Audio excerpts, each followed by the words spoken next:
Pour ce deuxième exercice, je vous propose de modéliser le porte-outils de notre robot.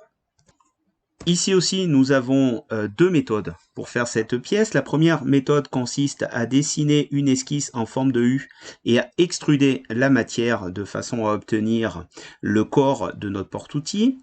Nous pouvons ensuite réaliser les 4 trous de fixation pour ensuite placer les 2 perçages qui vont servir à recevoir le bras supérieur, le bras inférieur, et il nous reste à faire les 4 chanfreins qui sont ici. Deuxième méthode, avec un petit peu plus d'opération, on va dessiner un prisme qui correspond à la surface d'appui de l'outil. Nous allons ensuite dessiner un tenon ici sur un côté sur lequel nous allons faire 2 chanfreins. Ce tenon, nous allons le dupliquer grâce à une symétrie, fonction appelée miroir. Ensuite, nous pourrons réaliser les 4 trous de fixation. Pour terminer, nous ferons les 2 trous qui permettent de recevoir le bras supérieur et le bras inférieur. Je vous propose cette deuxième méthode pour modéliser notre pièce.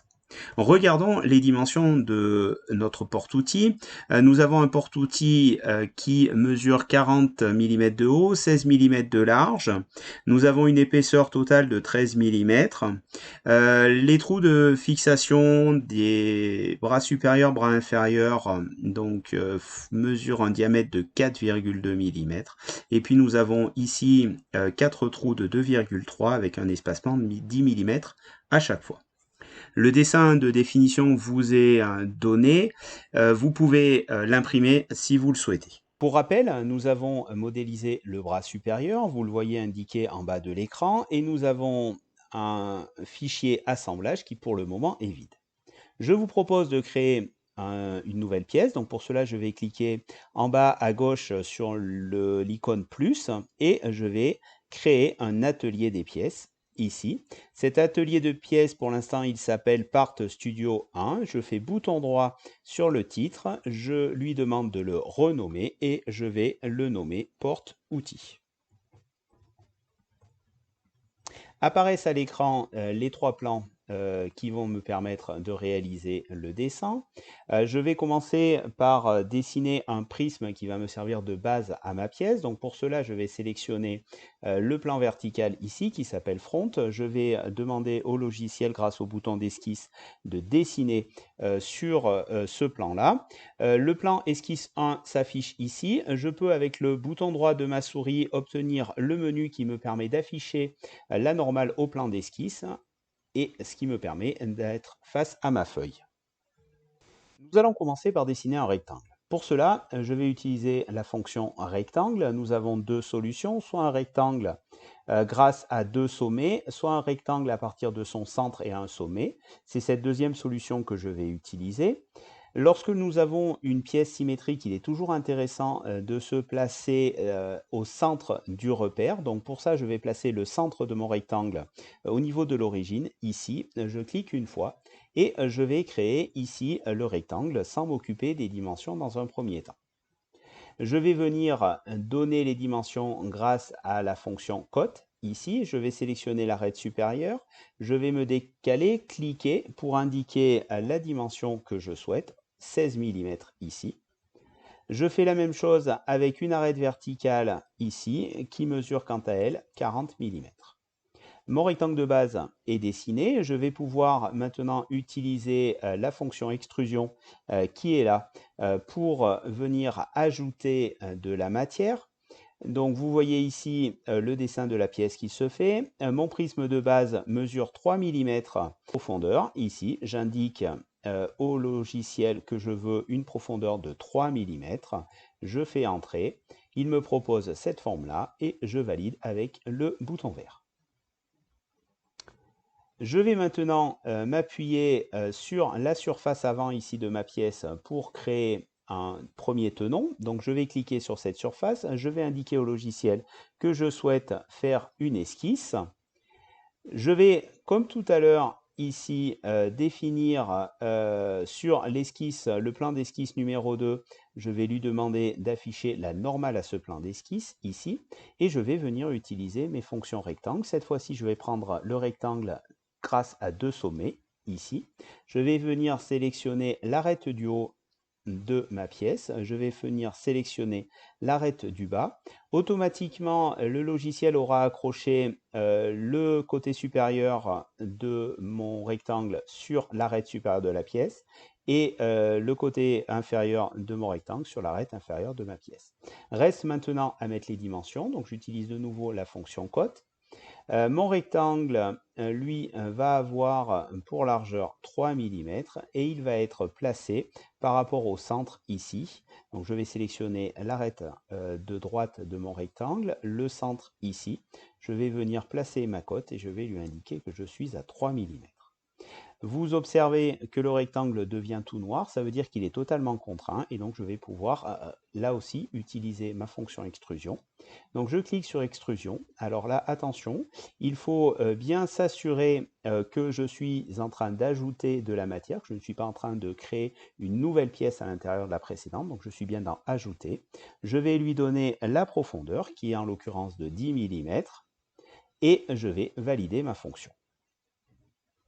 Avant de dupliquer mon tenon, on va réaliser les chanfreins en haut et en bas du volume que nous venons de créer. Donc pour cela, je vais prendre la fonction chanfrein ici. Je vais venir sélectionner l'arête supérieure, l'arête inférieure. Je vais venir indiquer que je veux un chanfrein de 2 mm. Donc là, en l'occurrence, c'est la distance égale, c'est-à-dire 2 mm par 2 mm. Je fais entrer. Le chanfrein se dessine ici à l'écran et je valide avec le bouton vert. Je vais pouvoir maintenant dupliquer ma forme ici. Donc pour cela, je vais utiliser l'outil miroir qui est là. Je vais non pas faire une symétrie de pièces, mais je vais faire une symétrie de fonctions ici. Je vais aller sélectionner mes fonctions à symétriser. Donc ici, je vais prendre dans l'arbre de construction l'extrusion numéro 2 ainsi que le chanfrein qui est là. Et je vais pouvoir venir lui indiquer maintenant le plan de symétrie. Et le plan de symétrie, comme nous avons placé notre premier rectangle sur l'origine du repère, eh bien, je vais pouvoir utiliser le plan qui s'appelle Right ici pour faire la symétrie. Vous voyez apparaître le second tenon. Je valide ma fonction avec le bouton vert. Je vais maintenant pouvoir créer les perçages qui vont me permettre d'attacher ce porte-outil sur le bras supérieur que nous avons dessiné et sur le bras en Y que nous allons dessiner lors de l'exercice numéro 3. Pour cela, je vais indiquer au logiciel que je veux écrire sur cette surface-là. Donc je vais cliquer sur le bouton Esquisse. Je vais, avec le bouton droit, m'indiquer que je veux afficher la normale au plan d'esquisse. Donc je vais venir ici et je vais utiliser ma fonction cercle pour venir dessiner un cercle pour réaliser un perçage. Donc je viens réaliser le cercle vers le bas, ici. Je viens créer un premier cercle sans m'occuper des dimensions. Je vais utiliser la fonction cote pour venir coter ce cercle-là. Donc je vais dans un premier temps coter ici le diamètre de mon cercle. Je veux un diamètre de 4,2. Je saisis 4,2 au clavier. Je veux que le centre de ce cercle soit positionné par rapport au bord ici de ma pièce à 9 mm. Et je vais lui indiquer qu'il se situe par rapport à l'axe de symétrie de ma pièce. Donc je sélectionne le centre de mon cercle et l'origine ici du repère. Je viens placer une cote verticale ici qui est de 15 mm. Je vais profiter de ce travail pour vous montrer comment créer une symétrie à l'intérieur d'une esquisse. Pour cela, je vais créer un axe de symétrie. Donc je vais prendre la fonction ligne ici. Je vais venir m'accrocher sur l'origine du repère qui est là et je vais tracer un trait horizontal jusqu'ici. Vous voyez un trait qui vient de se dessiner. J'appuie sur la touche échappe du clavier pour retirer ma fonction. Ce trait est un trait d'esquisse puisqu'il est en trait continu. Je vais le sélectionner et je vais venir utiliser le bouton qui est là, qui va me permettre de transformer une ligne d'esquisse en ligne de construction. Je clique et vous voyez apparaître une ligne en trait mixte ici. Donc un petit trait, un grand trait, un petit trait, un grand trait, qui veut dire en fait qu'il s'agit d'un axe, en l'occurrence ici un axe de symétrie. Je vais aller chercher la fonction miroir ici. Je vais venir faire le miroir de cette entité-là, de ce cercle-là. Et vous voyez qu'automatiquement, puisque mon axe était sélectionné tout à l'heure, lorsque j'ai cliqué sur mon cercle, automatiquement, il m'a créé le cercle symétriquement par rapport au trait que je viens de dessiner. Maintenant, je vais pouvoir utiliser ma fonction extrusion ici. Donc, fonction extrusion, si j'oriente ma pièce, on voit que l'on va ajouter de la matière. C'est pas ce que l'on veut. On veut supprimer de la matière. Donc, je vais cocher sur supprimer. Et là, automatiquement, il me propose de supprimer sur une profondeur de 25 mm. Alors, on pourrait laisser comme ça. Mais pour que ma modélisation soit propre, je vais lui indiquer que je veux percer à travers tous les éléments. Et donc, automatiquement, il va percer à travers ma pièce ici. Donc, je vais pouvoir valider avec le bouton vert. Il me reste à réaliser ici les différents trous qui vont permettre de fixer notre outil sur le porte-outil. Donc il s'agit de 4 trous de diamètre 2,3 mm, espacés chacun de 10 mm. Je vous propose d'en dessiner un seul et je vais vous montrer comment le dupliquer ce trou 3 fois de manière à obtenir mes 4 trous. Je vais venir sélectionner la surface de ma pièce ici, lui proposer de dessiner une esquisse. Je vais là aussi, un bouton droit, afficher la normale au plan d'esquisse. Je vais venir créer un point, donc je prends la fonction point ici. Je vais venir m'accrocher sans cliquer sur l'origine ici. Je vais redescendre, vous voyez des petits pointillés qui se font. Et je vais venir cliquer ici mon point qui va automatiquement se situer à la verticale de l'origine.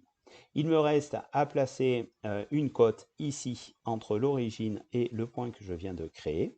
Ici, en l'occurrence, j'ai une cote de 15 mm. Je saisis 15. Ma première esquisse est faite. Ce premier point va me servir en fait de positionnement à une autre fonctionnalité qui est la fonctionnalité de perçage. Pour cela, je valide mon esquisse ici. Réapparaissent les différentes fonctionnalités de volume offertes par le logiciel. Je vais venir sélectionner la fonction perçage ici. Je vais venir ici sélectionner mon point d'esquisse. Donc vous voyez que le point que je viens de faire, il est là. Je viens le sélectionner. Et la fonction me propose de créer un trou simple. Mais je pourrais faire un trou lamé, un trou fraisé. Donc moi, je veux un trou simple à travers tout. Et je vais lui indiquer la dimension du trou, 2,3 mm. Je fais entrer. Et il me propose un trou qui va être de 3 mm. Je valide. Je viens de faire un premier trou. Je vais maintenant utiliser la fonction répétition linéaire pour créer les autres trous ici. Je clique sur cette fonction.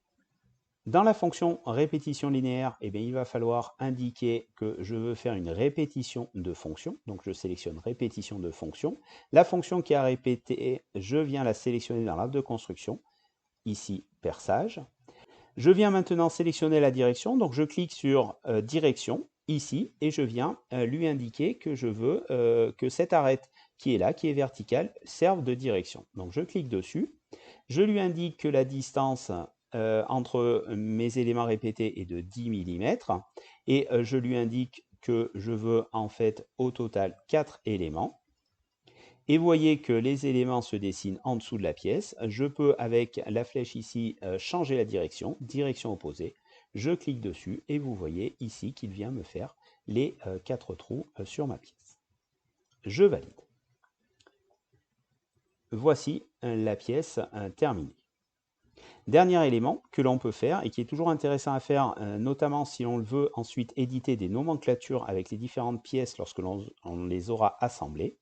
Donc ici, on va pouvoir nommer la pièce. Donc à la place de part numéro 1, je vais venir indiquer renommer et je vais lui indiquer qu'il s'agit du porte-outil.